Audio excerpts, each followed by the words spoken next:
First of all, was it love at first sight? Not exactly. More than a decade ago, reality shows were considered as the golden ticket to mainstream success. The winner was often already treated as celebrity before even releasing anything, and record companies loved that guarantee of a successful debut album. In 2007, that lucky singer was the youngest ever American Idol, Jordin Sparks. She was a young, talented and powerhouse performer with a loyal fan base, who were called Spark Plugs. By the way, everyone expected nothing but smashing hits from her, but then what happened in her personal life that it overshadowed her professional one. Hello everyone and welcome to our YouTube channel. Have you ever wondered what happened to the youngest winner of American Idol? Fret not, today we'll discuss Jordin Sparks' career and her impromptu Hawaii wedding. Before we get started, don't forget to like, comment and share. Also, subscribe and hit the bell icon so you'll never miss any updates. American Idol and first album. Nearly 30 million viewers tuned in to see Sparks' big win in 2007. She once said she felt like the most recognizable person on earth for those 24 hours. Although this was the greatest singing competition, Jordin wasn't new to winning talent shows. Before this, she'd won an award for Best Young Artist of the Year in Arizona for 3 years consecutively. She was a solid contestant from the beginning. Randy Jackson even predicted early on in the show that she'll be the one to win the trophy this year. While many people may be oblivious to the fact that when the show ends, the real competition begins. Jordin also felt the pressure instantly, and nobody had prepared her for what was coming next. She talked in an interview about the whole experience from her point of view. A lot happened really quickly. For a little bit, I had bad anxiety and panic attacks and pressure and stress. I mean, I went from being with my mum and family every single day to only seeing them every couple of months. That's a lot for a kid to take on. After a well-deserved win, she signed a deal with Jive Records. She released a self-titled album and her first single, Tattoo, peaked at number 7 on the Billboard chart. The album was also successful with 2 platinum-selling songs and it sold millions of copies. No Air, her duet with Chris Brown from the same album, peaked at number 3 and even garnered her a Grammy nomination. This was a great start to a promising career, but sadly the success of this album is as far as Jordin went in her career. She released her second album, Battlefield, in 2009, but it didn't break any records. 2 singles from the album made it to charts, but they paled in comparison to the performance of her previous songs. After her second album, some issues were going on within her record company, which eventually resulted in them separating. An artist's initial years are most important, and an active management team knows how to capitalize on that early hype, but due to an incompetent team, Jordin's career couldn't reach the heights which everyone initially expected. Jordin Sparks and Jason Derulo's messy relationship. While in 2011 nothing much was going on for Jordin in terms of her music, she was still staying in the limelight due to her romance with a then fresh R&B artist Jason Derulo. Once they were known as Hollywood's it couple. Their chemistry was visible whenever they were clicked together, and they used to mention each other lovingly in every interview. Their actions spoke louder than words when Jason released a song called Marry Me, whose concept was based on them, and Jordin was then spotted without her promise ring.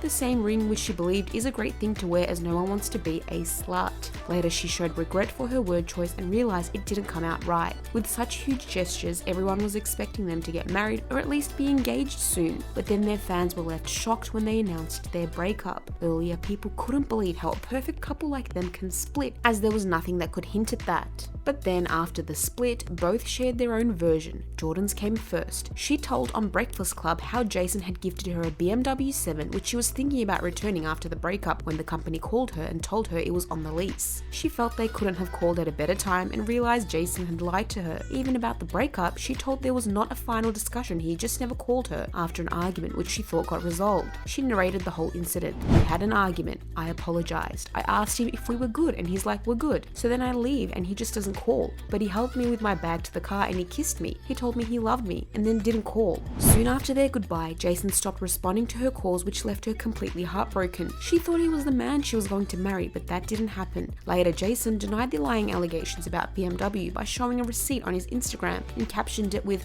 "Women lie, receipt don't." Then on a show, he acknowledged their breakup publicly by saying there was too much pressure to get married and he just wasn't ready for it. A whirlwind romance with Dana Isaiah. After Jordin's breakup with Jason, she decided to wear her promise ring again and told the press how she's now channeling all of her energy into her art. She wasn't looking for love, but destiny had other plans. She met her now husband Dana virtually when both of their mothers added them into a chat group. through. Dana was about to move to Los Angeles at the time, but his mother wasn't keen on this. She asked Jordin's mother to ask her daughter to talk Dana out of it, as she was already living there and had seen the music industry closely. Well, she didn't talk him out of it, but they started to spend more and more time together when he moved. They were trying to keep their relationship low profile. Then on a trip to Hawaii, the couple impulsively decided to get married on the beach. The decision was so sudden that they got married while Jordin was wearing a swimsuit with a flamingo balloon wrapped around her. Jordin told in an interview what made her take this decision. A couple of days after we had actually met, I was like in my head, that's going to be my husband. That's my husband right there. When I'm with him, I feel comfort and safety and calm and peace. And those aren't things that I normally felt, so it was a little wake-up call for me. After 4 months of being married, Jordin announced her pregnancy. She felt conceiving early was the best decision, as it created a strong bond between her and her husband. They made a documentary on Lifetime about her whole pregnancy journey. Jordin felt weird about the hospital, so she decided to give birth at the birthing center. She also wanted the complete experience and didn't take any drugs to help the pain. Isaiah, like every supportive partner, had her back and made sure she felt as comfortable as possible. On 2 May 2018, she gave birth to their son, Dana Isaiah Thomas Jr. While from the outside they were looking so perfectly content, there was one person who wasn't happy with the union at all. It was Jordin Sparks' mother. She thought they decided in so much haste, and she also felt Dana had isolated her daughter from the rest of the family. In their Lifetime documentary, Dana shared how he never felt really welcomed by Jordin's family, so he didn't try to be more involved, as he felt it was the better option to stay far from them. While they may have had a rocky start, but now they share a great equation, which can be seen from the family photos they post. After Jordin's stepfather passed away, her mother also found solace with her family, and Dana made sure she feels like part of the family. In 2020,